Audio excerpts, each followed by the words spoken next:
La reconstruction mammaire par prothèse s'adresse aux patientes ayant subi une mastectomie et qui souhaitent une reconstruction rapide. Elle consiste à implanter une prothèse mammaire sous le muscle grand pectoral afin de redonner du volume à la poitrine. Il n'y a pas de nouvelle cicatrice car l'on va reprendre la cicatrice de mastectomie déjà présente.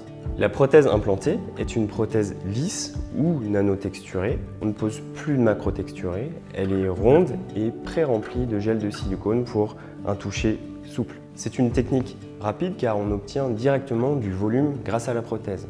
Cette reconstruction mammaire est souvent couplée à un lipofilling. Alors le lipofilling, c'est une injection de graisse au niveau du sein, graisse que l'on a prélevée au préalable par l'hypoaspiration au niveau de l'abdomen, des flancs, de la face interne des cuisses.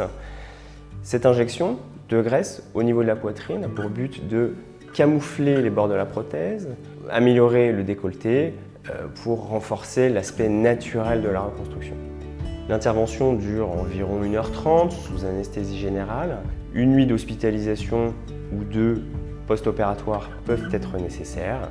Quelques douleurs thoraciques peuvent être présentes. Elles sont prises en charge par des antalgiques et des relaxants musculaires. Un drainage peut être aussi réalisé que l'on enlève à 24-48 heures. Les douches sont possibles dès le lendemain de l'intervention. Vous pourrez savonner délicatement vos cicatrices. En revanche, les bains et la piscine sont proscrits durant 3 semaines pour diminuer le risque d'infection. Un soutien-gorge de contention est apporté durant 4 à 6 semaines post-opératoires et il faut compter environ 2 semaines pour la reprise des activités professionnelles. L'inconvénient de cette reconstruction mammaire, c'est que la prothèse mammaire ne se garde pas à vie. Un changement est nécessaire car le risque de rupture d'implant augmente avec le temps. En moyenne, le changement d'implant se situe à 10 ans. Il se réalise lors d'une courte intervention sous anesthésie générale.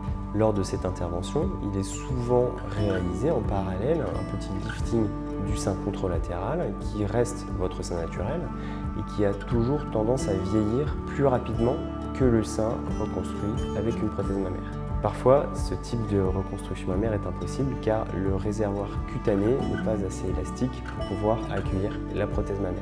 Dans ce cas, on vient apporter de la peau au moyen du nouveau lambeau de grand dorsal que l'on appelle le lambeau de grand dorsal avec épargne musculaire.